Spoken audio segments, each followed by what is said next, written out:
Good morning friends, good morning. আমি আজকে তোমাদের সামনে প্রনাউন নিয়ে আলোচনা করতে যাচ্ছি। দেখো বন্ধুরা, মনোযোগ দিয়ে। প্রনাউন, প্রনাউনের বাংলা শব্দার্থ হচ্ছে সর্বনাম। সর্বনাম, ঠিক আছে? দেখো বন্ধুরা, আমি এখানে লিখেছি তিনটা sentence. Asim is a good boy, Asim ভালো ছেলে। 2 number, Asim reads in class 5, Asim পঞ্চম শ্রেণীতে পড়ে। 3 number, Asim's parents loves Asim, অসীমের বাবা মা অসীমকে ভালোবাসেন।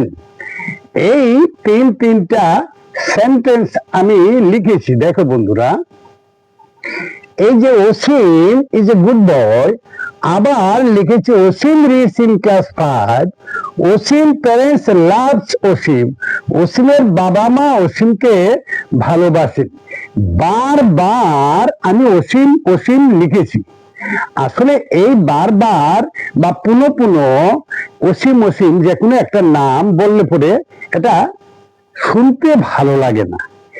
এর জন্য এই যে নাউনগুলো আছে, নাউনগুলোর পরিবর্তে আমি প্রনাউন ব্যবহার করব। কিভাবে দেখো, 1 নাম্বার সেন্টেন্স আছে Asim. Asim is a good, Asim is a good boy. Okay, Asim is a good boy. Number 2, Asim reads in class 5 আমি লিখেছিলাম। যেহেতু 1 নাম্বার সেন্টেন্সে আমি লিখেছি অসীম ইজ এ গুড বয়, তারপরে অসীমের পরিবর্তে আমি কি লিখবো? He. He reads in class 5। Okay, আমি লিখেছি দেখো, অসীম ইজ এ গুড বয়, 2 নম্বরে লিখেছি। অসীমের পরিবর্তে কি লিখেছি? হি লিখেছি। হি রিডস ইন ক্লাস 5। 3 নম্বরে আছে অসীম প্যারেন্টস লাভস হিম, অসীমের পরিবর্তে আমি লিখবো হিজ প্যারেন্টস।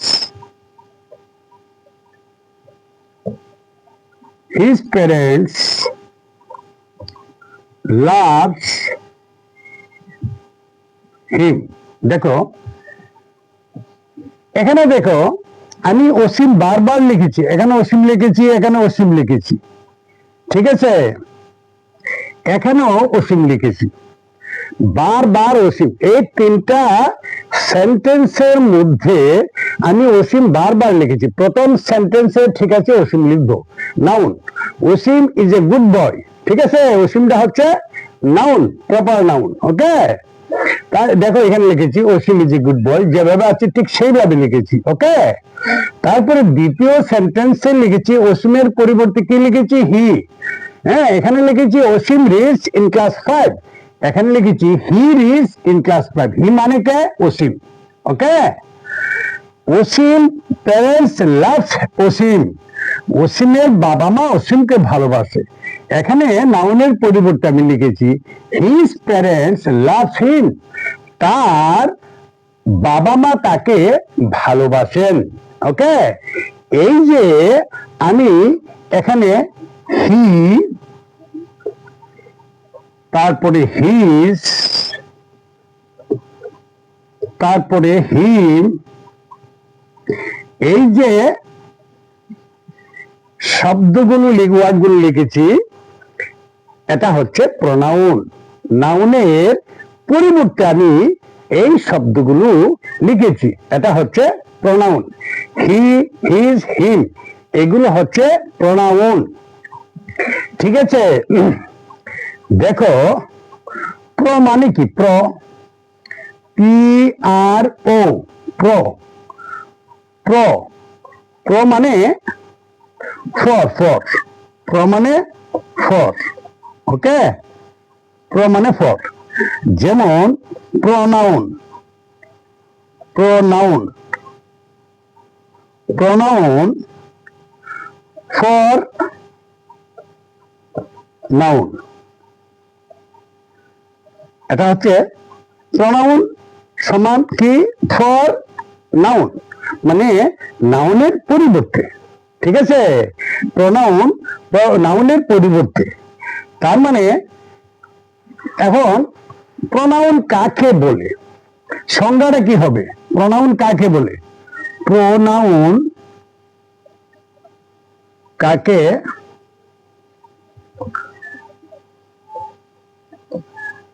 এখন প্রশ্ন হচ্ছে প্রোনাউন কাকে বলে, ঠিক আছে? যে ওয়ার্ড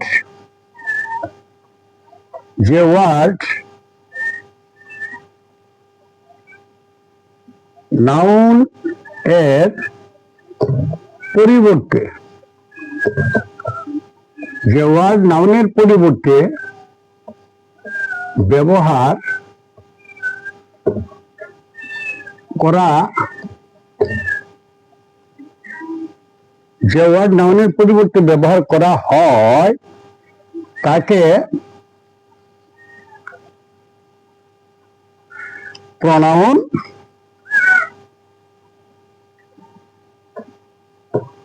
বলে। ওকে, যে ওয়ার্ড নাউনের পরিবর্তে ব্যবহার করা হয় তাকে প্রোনাউন বলে, ঠিক আছে? এ দেখো, a pronoun is a word, a pronoun is a word used STEAD instead of a noun. A pronoun is a word used instead of a noun. নাউনের পরিবর্তে যে ওয়ার্ড ব্যবহৃত হয় বা ব্যবহার করা হয় তাকে প্রোনাউন বলে। বুঝতে পারছ? একদম ক্লিয়ার? ওকে, তো এখানে প্রোনাউন আমরা জানি প্রোনাউনের নিজস্ব কোনো অর্থ নেই, প্রোনাউনের নিজস্ব কোনো অর্থ নেই। দেখো বন্ধুরা, এই যে Osim's parents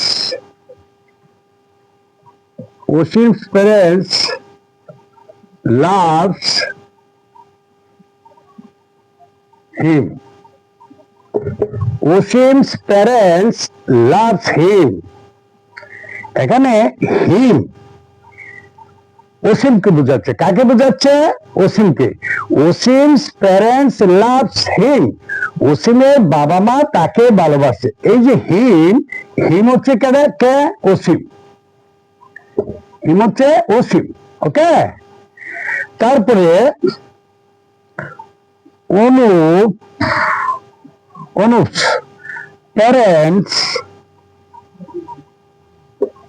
parents loves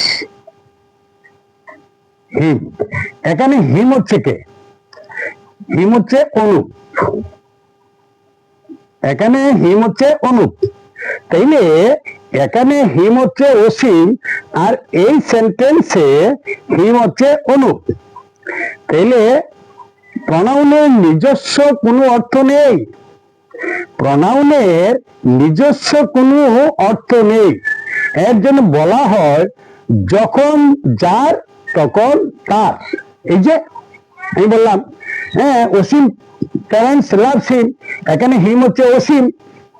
অনুপ's parents loves him, এখানে হিম হচ্ছে অনুপ। তাহলে প্রোনাউনের নিজস্ব কোনো অর্থ নেই, যখন যার তখন তার।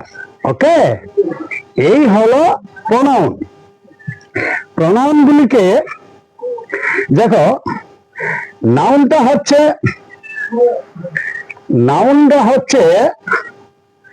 নাউন নাউন নাউন হচ্ছে নেমিং ওয়ার্ড। কি নেমিং ওয়ার্ড, নাউন হচ্ছে নেমিং ওয়ার্ড। আর প্রোনাউন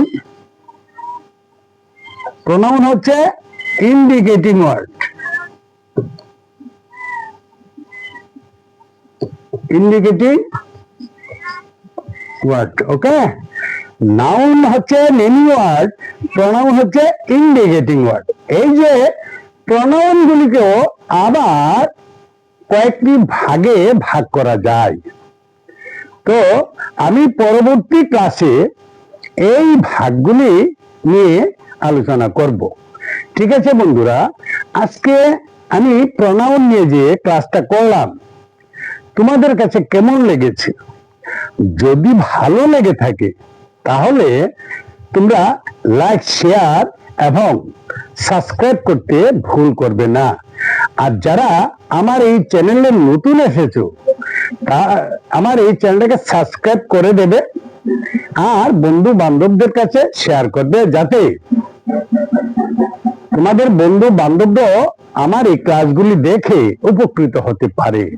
আর যারা নতুন আসবে, আমার বিগত দিন যে ক্লাসগুলি করেছি এগুলো কিভাবে তুমি দেখবে, প্লে লিস্ট আছে, প্লে লিস্টে চলে যাবে। প্লে লিস্ট, এই যে প্লে, এরকম প্লে লিস্ট আছে, প্লে লিস্টে চলে যাবে, প্লে লিস্টে ক্লিক করবে, তারপরে চলে আসবে আমি যে যে টপিকস নিয়ে ক্লাসগুলো করেছি এগুলো চলে আসবে।